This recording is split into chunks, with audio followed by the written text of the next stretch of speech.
It's your daily dose of Donna. Today is Friday, July 14th. You guys are going to die when you hear today's episode.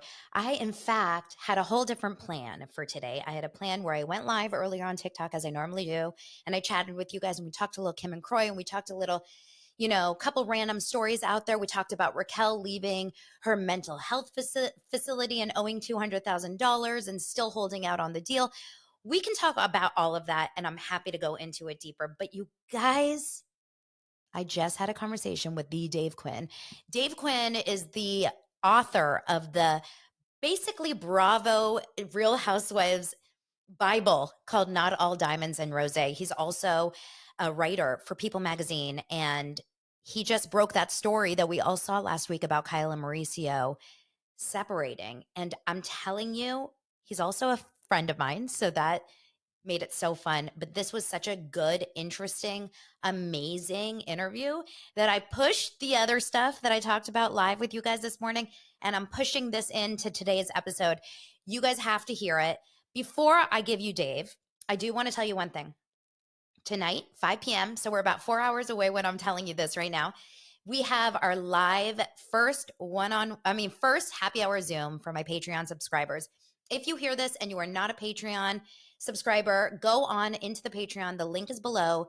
Sign up and you can join us for happy hour. My husband Lance will be there. We're going to be on Zoom. We're going to be chatting. Are we going to have a margarita? Are we going to have Luann's Fosé? Are we going to drink water? I mean, who cares? Who knows? We'll see. But it's Shabbat Shalom. It's my happy time on Fridays.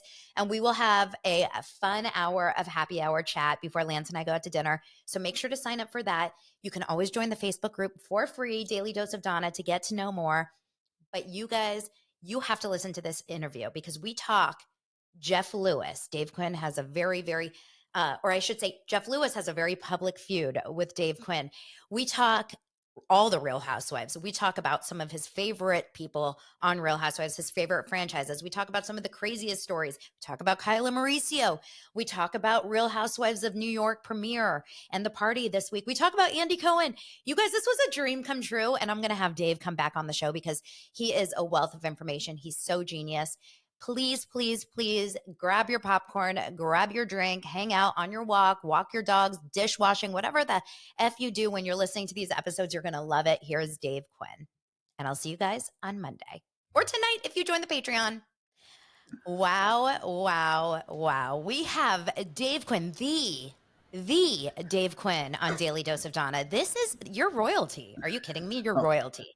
I'm obsessed. Thank you so much for thinking that I'm royalty as I sit here in an unair conditioned studio apartment, sweating as my ring light breaks. There couldn't be anything more wrong that has gone today. So this royalty feels poor.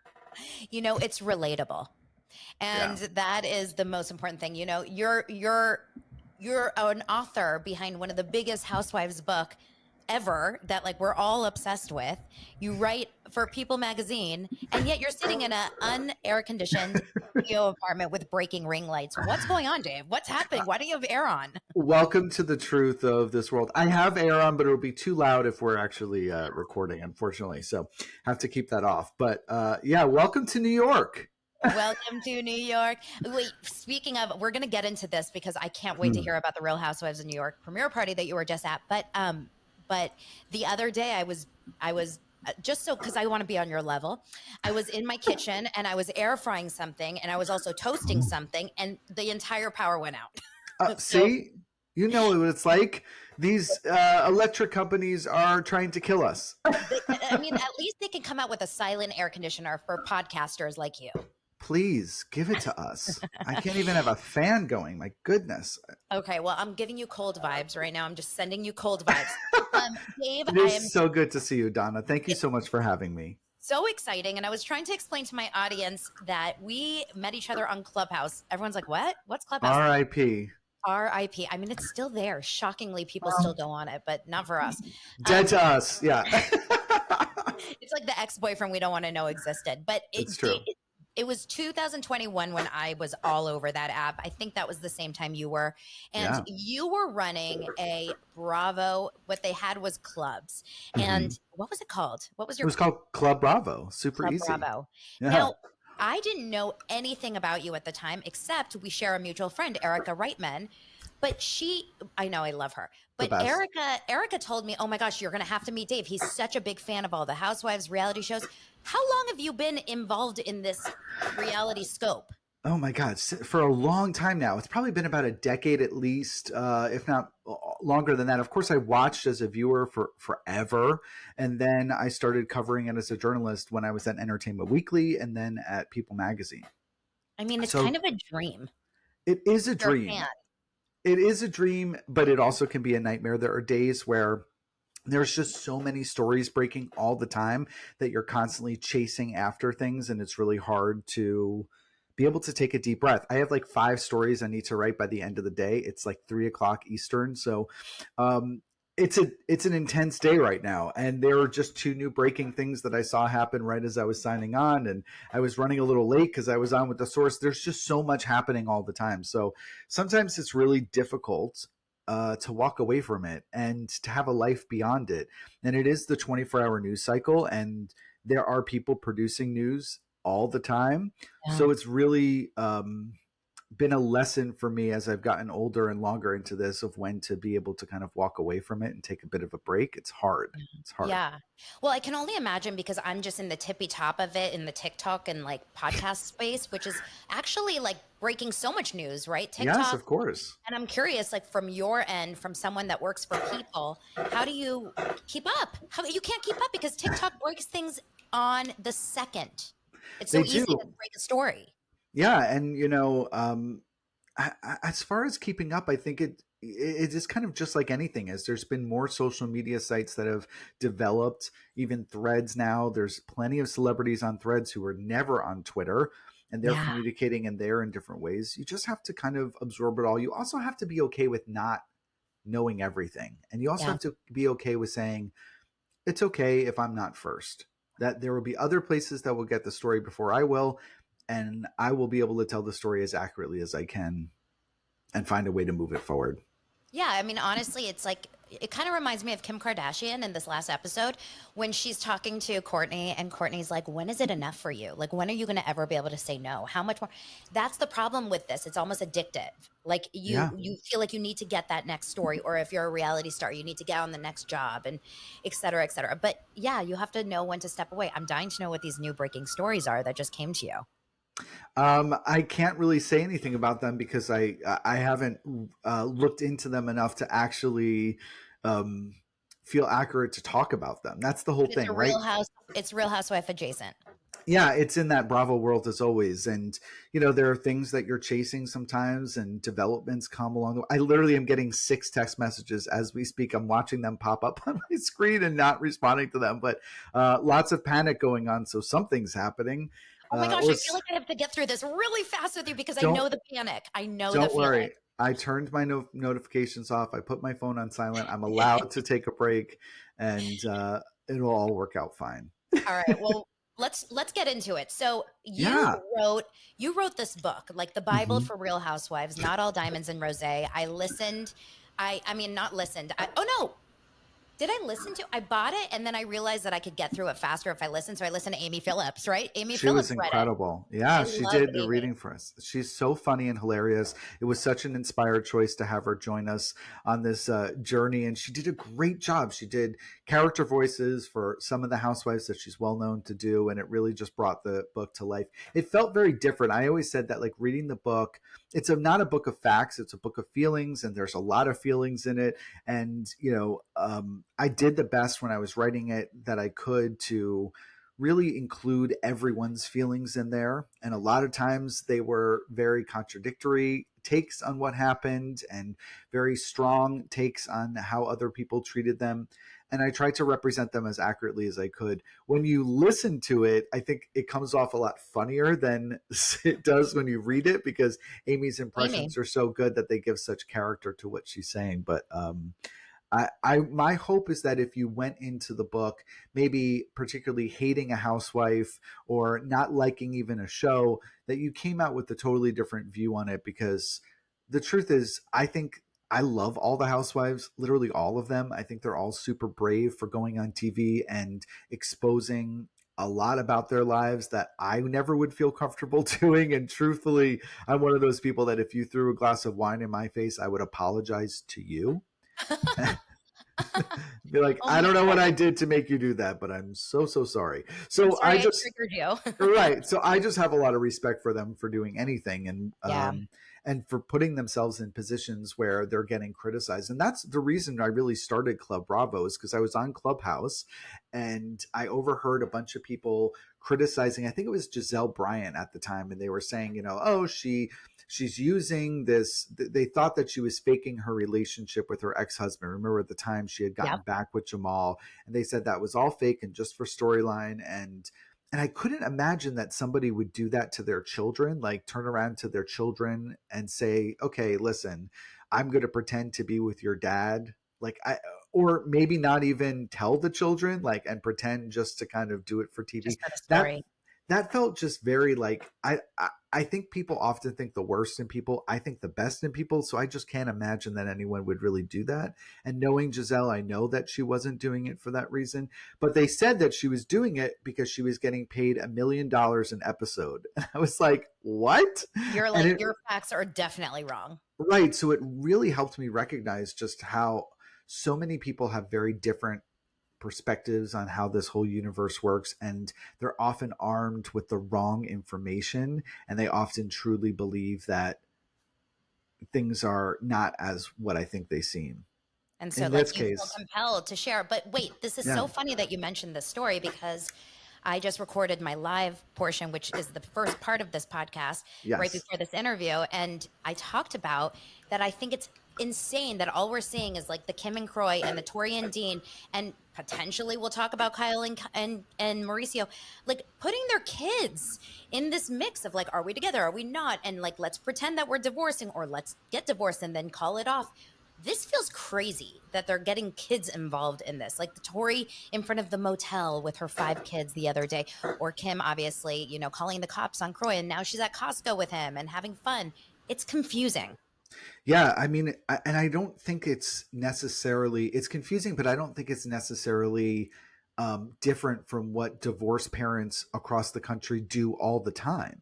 Mm, It was like we often look at these situations as if like, how could you do that? And it's very easy to judge. But I know plenty of people in my life who are getting divorced, who are constantly bickering with, each other. Listen, I grew up in a household. My parents were married, and my mother was constantly shit talking my father. Like she was always saying, like, oh, your father's getting drunk tonight out with his friends, right? Like that's like people bring their children into their it's so arguments true. all the time. So when you see Teresa doing it and her kids going on camera and, attacking their aunt and their uncle and, defending their mother, I think that's a very natural thing. I think that happens across the country. People want their parents to be happy, and it may not be as confusing to the kids as you think it is when you're actually there.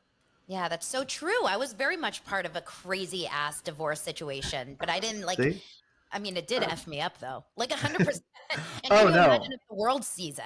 Oh, I mean, listen, the book that I really want to write one day Huh? is a book of all the children telling their stories about what growing up, adjacent and a part of reality TV did to them. Because they're not, Genius. think about it, none of those kids are getting a paycheck. The only Nope. people ever on contract are the housewives, not the Yeah. house husbands, not the children, not the Even on moms. Jersey, the house husbands are not? No, they're not at Wow. all. Everyone Wow. thinks they are, but they are Because not. they I'm feel here to such tell a you. part of the show. Yeah, they do that for their wives, and they are told to do that for their wives, right? Like, that's part of the contract. Like, we're filming your life, so you have to make sure that everyone in your life is on board to be a part of this. Wow. Um, but yeah, I mean, they're not getting paychecks, I mean, we so already heard the other day about Melania talking about how her mom made her lose 40 pounds in middle school. Like that's chapter 1. The daughters. right, no, of course. And I recently spent a lot of time with Shannon Bedore at her house in Orange County, and her daughters are just so cool and They're so so awesome beautiful. and so beautiful. But like Stella and Adeline were there, and like it was shocking to me how normal they are. Yeah. Not because their mom is crazy or anything, but like their parents have been involved in this really difficult divorce for years on Public. end. very public, and like that would be really hard to navigate, Oh I my gosh. think. But they're very, it's almost like they've kind of just been like, whatever, that has nothing to do with me, It so I don't also worry helps, about I it. think, when there's multiple kids because they kind of have each other to lean on, like the daughters. Yes. And whereas, like, if you have one of them with just like a single kid, like, I wonder what Kelly Dodd's daughter is experiencing in her life, right? Knowing her mom is so publicly out there and, like, challenging, I would say, in a public persona. But okay, I have so many questions for you, so I have to like whittle this down because I know Huh? that we don't have all day long, but I have to ask you about this huge breaking story that you had last week about Kyle and Mauricio. And the only reason I'm really, you and I talked a little bit off the record about it, and so I need to know why you decided to release that article in that moment. Obviously, there was talk about it online, but what happened? What triggered that moment?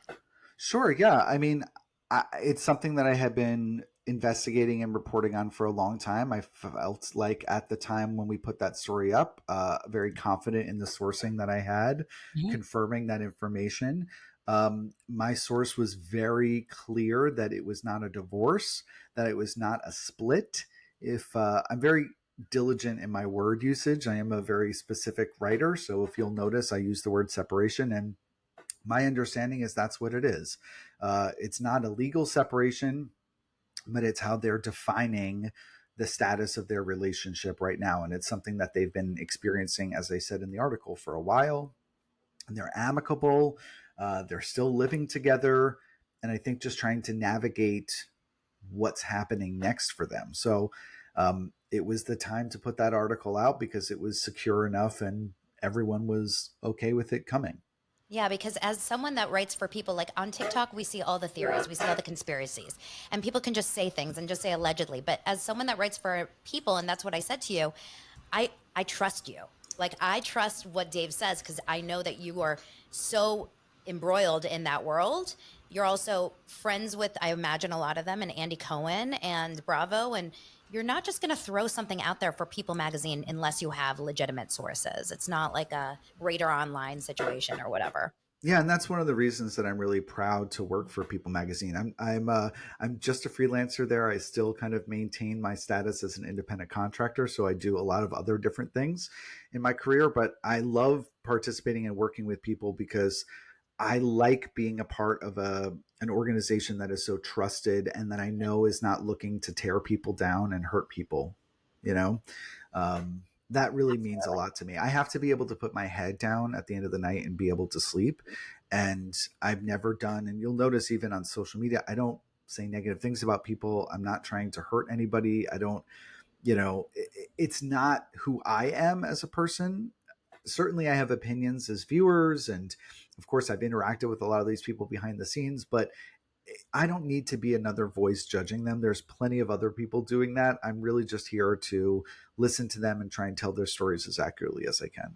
You're a stand-up guy. I mean, I think that that's cool. So then why in the world do you have beef with Mr. Jeff Lewis? We need to know. We need to know, as a fellow Jeff Lewis live listener, when he mentioned your name for the first time, I was like, "What?" Because I was so confused because I know you as such a nice guy, but he claimed that you snubbed him in some capacity or something. I don't even know. What happened there? What's the drama? I, And I can we actually squash this? I actually don't have any drama with Jeff Lewis. I think Jeff Lewis has drama with me. I have always really liked Jeff Lewis. I've always been a good friend and ally to him. I don't really know where that came from. He seemed to have some strong feelings about me when he saw me in New York. I didn't even see him or get to talk to him. So I'm not really sure what kind of stirred it all up for him. But yeah, he was pretty frustrated, and I certainly felt it. His fans are very verbal, Those and chumps. Those they chumps. they were in my DMs letting me know right where I could go and right what I could do to myself, and Oh, certainly was not fun being told that I should kill myself. But quite frankly, I gosh. really think that he is a super huge talent. I think he's so smart, and he has built an incredible empire for himself. And I wish him all the best and success with it. I don't think I've ever done anything personally against him, and I certainly don't have any negative views towards him. So I'm just Yeah. kind of, it's a weird thing when somebody. I'm not a famous person. I'm nobody as far as I'm concerned. So I don't really understand why. Why I You know was. what it is? Probably. I mean, listen, he also had a very, very public feud with Dumois, and was very upset about an article that was written about him, or a blind, that was written in on the website. And they hashed it out and they spoke about it, and now they're cool. So I have faith that Daily Dose of Donna is going to be the bridge between Jeff Lewis Live and Dave Quinn, the writer. And maybe you guys are going to end up one day at a steak dinner, and you're going to be cheersing your lemonade, him a martini and you're a lemonade, and you're going to be like, we're bros. You never know. Anytime, I'm here to answer the call. But I don't. I'm not really interested in trying to pursue a friendship with somebody who's very adequate and adamant about not wanting to do that with Yeah, no, me. of course. But I wish him all the best. I really am a huge fan, and I will Aw. always kind of think about the times that we spent together with a lot of positive thoughts. Oh my gosh, I like you. I like you, Dave. You're a good guy. Okay, so what about Real Houses of New York premiere? You were just at the party. That was on what, Monday or Tuesday of this week? It was on Wednesday actually, and it was Wednesday. so amazing. It was at the Rainbow Room in New York City, and the whole cast was there, and it was absolutely beautiful. Andy was there as well, and so many of the producers who I was lucky enough to get to kind of talk to and build friendships with during my time writing the book. So it was really lovely to see everyone, and I was just so thrilled for the huge success that they've had. I've gotten to see the first 3 episodes of the I was show. just about to ask, have you seen any? Yeah, I really like it. It's very different. Of course, we have a preconceived notion about Real Housewives of New York City simply for the past 13 years, and the stars that we've had in it, and it feels very different. But I'm a born and raised New Yorker. I Yeah. love this city more than anything. So I really liked getting to meet some new people and to see some new signs. And you know, I like that there's a lot of petty arguments in the show. And for me, I love a petty feud. It's very easy for me to sink my teeth into. It's much easier than, arguments about salacious rumors or trying to take people down. Like, I much prefer kind of a lighthearted, It's silly it feels argument. easier to watch when it's Yeah. about silly things like who took my tequila bottle, versus Right. brother and sister issues on Real Housewives. Like that, you're Yeah. right. It hits deeper. Have you met Teresa's husband, Louis? I actually have I met Louis? I think I may have shook his hand at BravoCon, but and introduced myself and said hello. But I think that's it. I haven't spent a significant amount of time with him in it by any means. And you can't say what your gut feeling is there about how you feel about him. No, I mean, listen, look, I have feelings as a viewer, and then I remind myself that this is reality television. And even though this is the real version of them and that they're being themselves on TV, I also know that editing, paints a picture of how we view people. Confessionals paint a picture of how we view people. So the only thing that I care about at the end of the day is that Teresa's happy. She seems to be deeply in love. Yep. She seems to have said over and over again that, they're a great couple, that he treats her incredible. I know her daughters, excuse me, went on her podcast and talked about what an incredible dad he is, or stepdad. And Yeah. personally, all I care about is that they're happy. I think when you've watched somebody on television for so long, like we all have Teresa, all we want for them at the end of the day is the best for them. And if this perchance doesn't end up being her happily ever after, which I don't even, knock on wood, because I don't want to even think that way. But I just know that she's strong and she'll survive anything. Yeah. Oh my God. Teresa. She's literally like such a survivor. And Yeah, of course. she is, and I always say, love her or hate her, she is so watchable. And coming from the casting side that as a casting director, Yeah, I I know. really feel like that makes the difference. Why some of these people, you just want to watch them. Like, I'm sorry, Vicky Gumbelson. Can't stand her sometimes. Can't stop watching her. Need to watch. Like, that's just the thing with some of these housewives, right? Yeah, and I realized a long time ago, and I wonder if you feel the same way about this, Donna, especially with your past as a casting director, which I think of you all the time. Whenever I see Zendaya, I'm always like, I know exactly who made that happen. Thank you, my friend. That was my friend Donna. Yes. But I want, as a viewer, I want to look into a window. I don't want to look into a mirror. So it's not Mm, interesting for me to watch people on reality TV who are exactly like me, because I'm boring. You know what I mean? Like, I'm not really interested in seeing people who think the same about me that I do, and act the same that I do, and respond to everything just like I would. It's much more interesting to see people who are nothing like me. And those are the housewives who I really latch onto as a viewer, as like, I'm nothing like Kenya Moore. And I love watching Kenya Moore on TV because I'm like, I don't know what she's going to do next. And I'm going to be entertained and laugh. I feel that way totally. about Candace Dillard. I feel that way about Robin Dixon. I feel that with so many different housewives who I just think have totally different personalities than I do. And I am a huge fan at the end of the day of all of the things that they bring to the table. It's iconic. They're so iconic. What is your favorite city Franchise. Oh, franchise? Potomac has really been a huge favorite of mine since its debut. I was one of the loud voices who loved season one, as everyone was like shit talking it and saying how bad it was and how boring it was. I feel the same way about Dubai. I think when you watch season two, you're all going to be like, I love Dubai.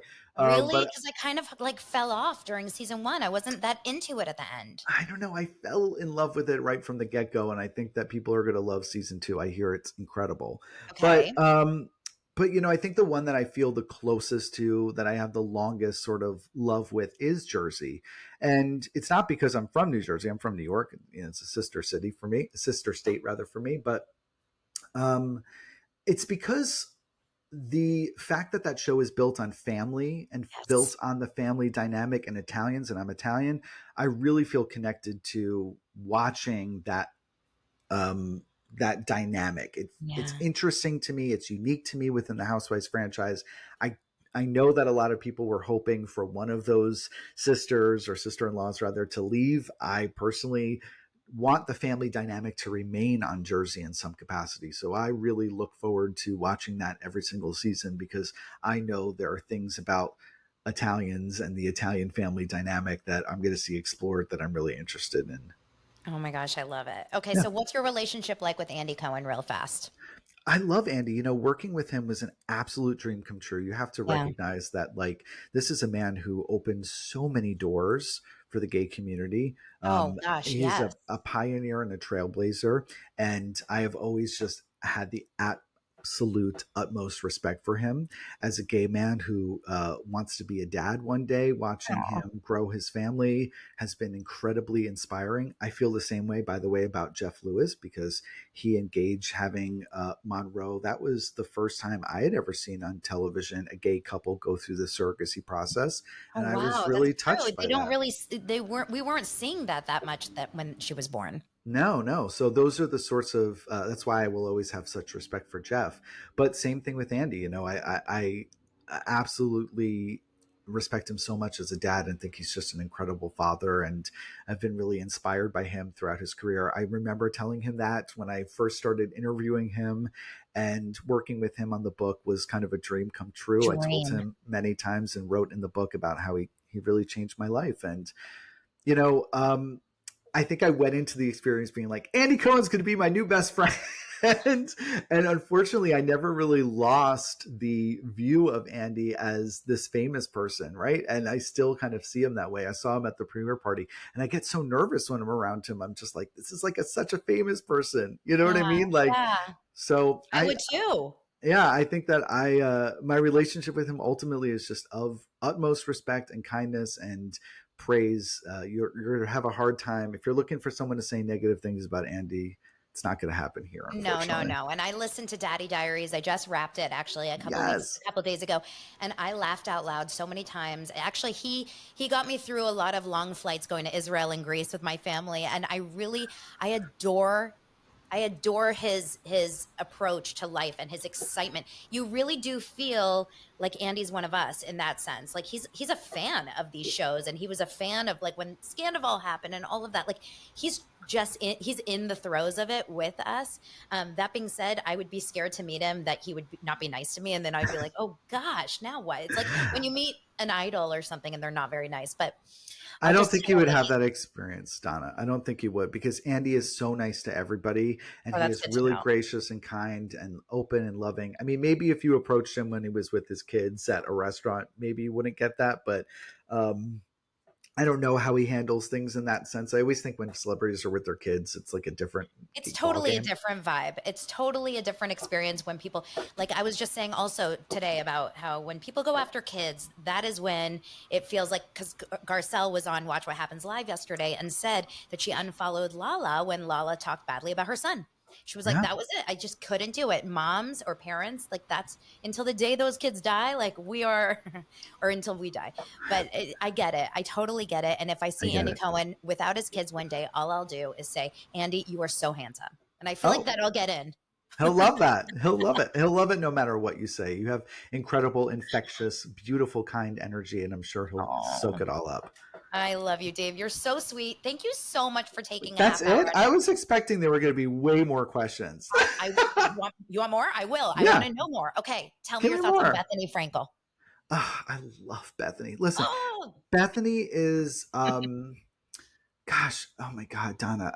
hmm I first met tell Bethenny me. Frankel before she was ever on the Real Housewives of New York City. I was walking in the streets of New York. We were in like Midtown, and there was this crazy woman, I say with love, on the streets screaming something like da da da, it's tied to go, it's tied to go. And she handed me a tied to go pen.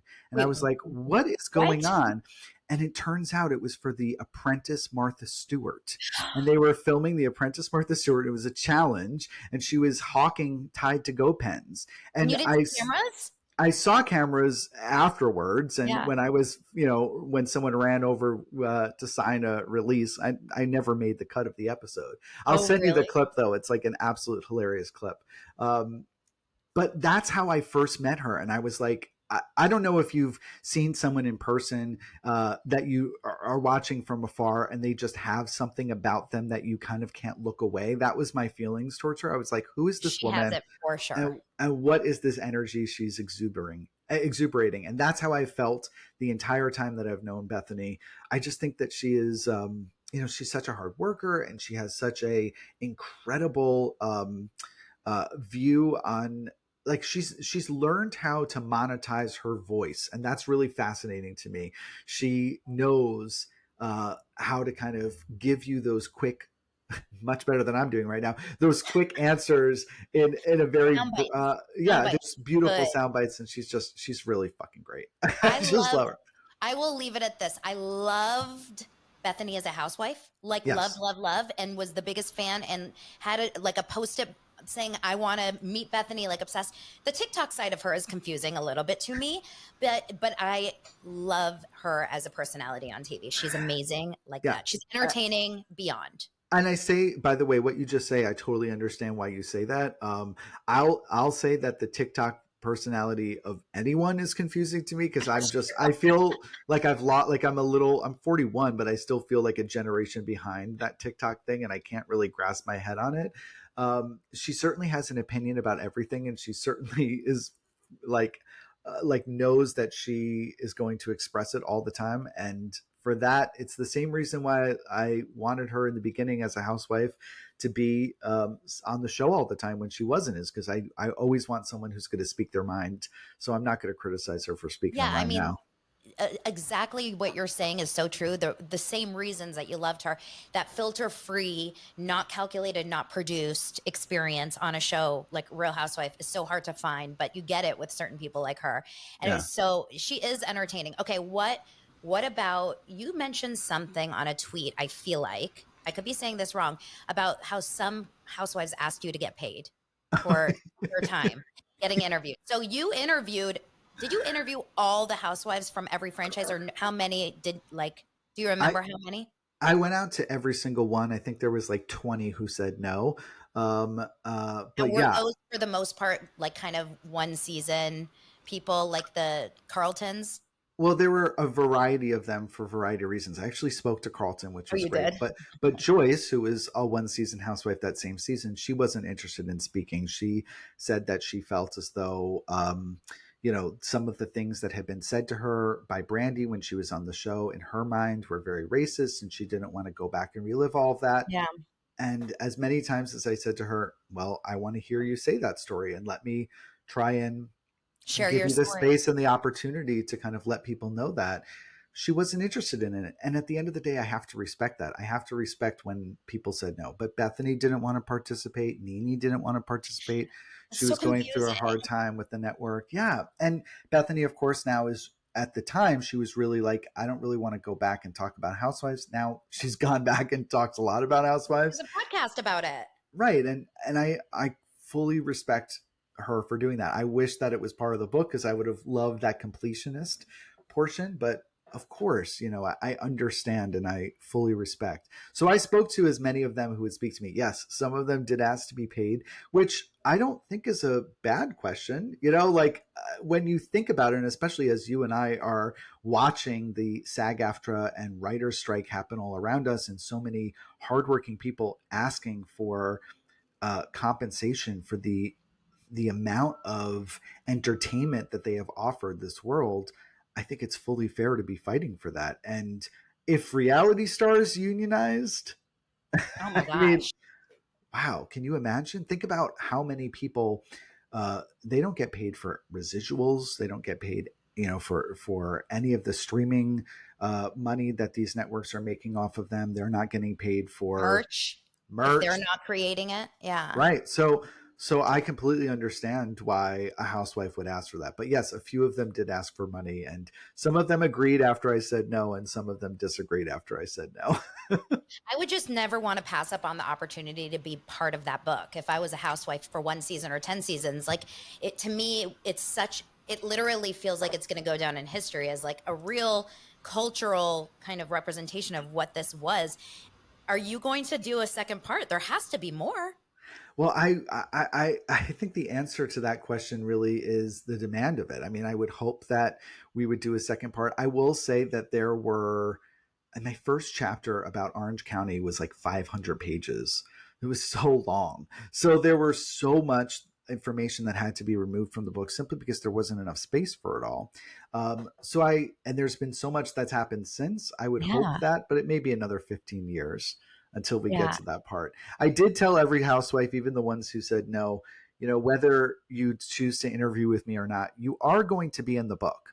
So, We're going to talk like, about you. yeah, I personally would have chosen to be a part of it because I would have wanted to have my voice. And I made it, a very strong effort to make sure that their voices were all included, even when they disagreed about things, so that there was balance. But, a lot of them have spent their time since the book came out, if they didn't participate, going on podcasts and on their platforms responding to it. So I would have much preferred to have it be a part of it. Oh my gosh, yeah, absolutely. And I think that, like I said, I think that's one of those things that's going to go down in history for anyone studying, reality TV and kind of the inception. And like Real Housewives really truly is such a moment and such a chapter in this kind of groundbreaking life of reality TV, like Real World, Real Housewives, and Kardashians. Like, I don't really know what the third would be. There's so many of them out there. But what about, and Real Housewives didn't get nominated for an Emmy, while It Vanderpump didn't. Rules did.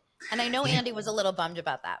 I know he was too, and I completely understand why. I mean, listen, this franchise and reality TV in general, I think, is wildly misunderstood, and specifically in the entertainment industry, I think often misunderstood.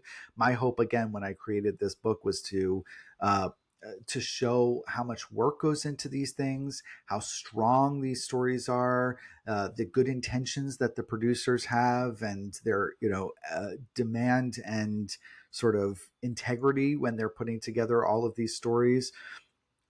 I wish that the reality categories were more inclusive and better respected, but it never happened. I think for Housewives yet, at least. I think Vanderpump Rules had such a cultural zeitgeist moment that it was almost impossible to be ignored, and I'm really hoping that they win. And truthfully, that last episode is exquisite It's, storytelling, I exquisite. cried.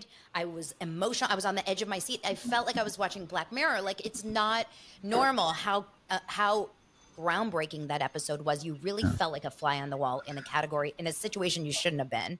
It was so raw and so beautifully done. And the editing of that show towards the end, starting from that mid-season, trailer towards the end, was chef's kiss. Yeah, I really do think that if they win, or I'm going to say when they win, because I personally am putting a positive view out there and I want all of my friends to succeed. So when they win their Emmy, I would really like to see Raquel accept it, because if not for her, none of this would have happened. So she, in my perspective, deserves to hold that Emmy.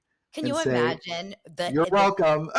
Vitriol. Can you imagine how angry Ariana stans would be if Raquel even went?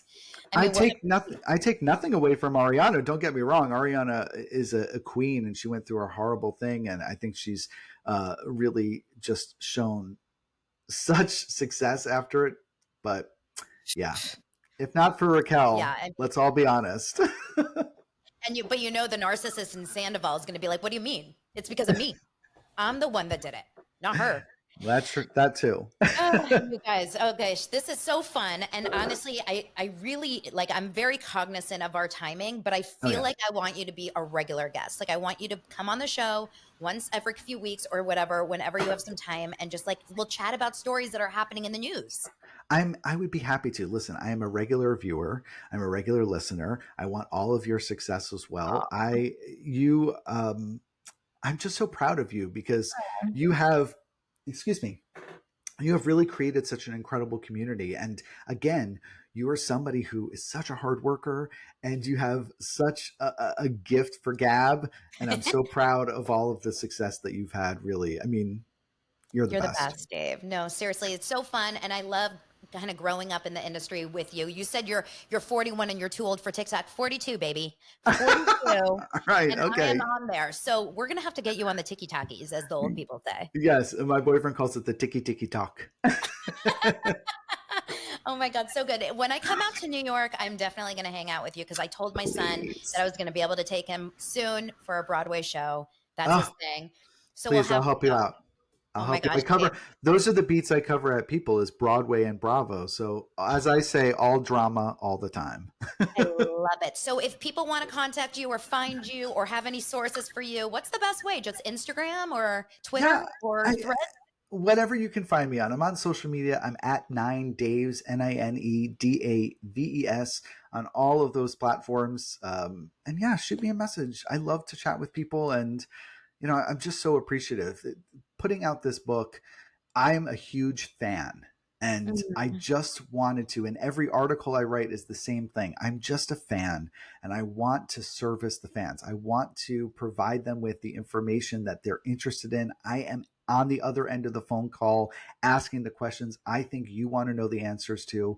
So I really just want that success ultimately. I love it. I love it. You're gossiping in a kind and uplifting way. This is not like trying to take people down. And I think that that's really special. But no, I'm sorry to cut you off, but that's just me. But that is, again, not even saying anything negative about people who do that. I think it's incredible when you are able to express your opinion, and that you have those opinions. It's not who I am. And I've really just tried to navigate this world being myself. So you're doing a good job. You're doing personal branding. You've really nailed it. Thank you. Oh my gosh, Dave, thank you so much, hon. Bye. Bye.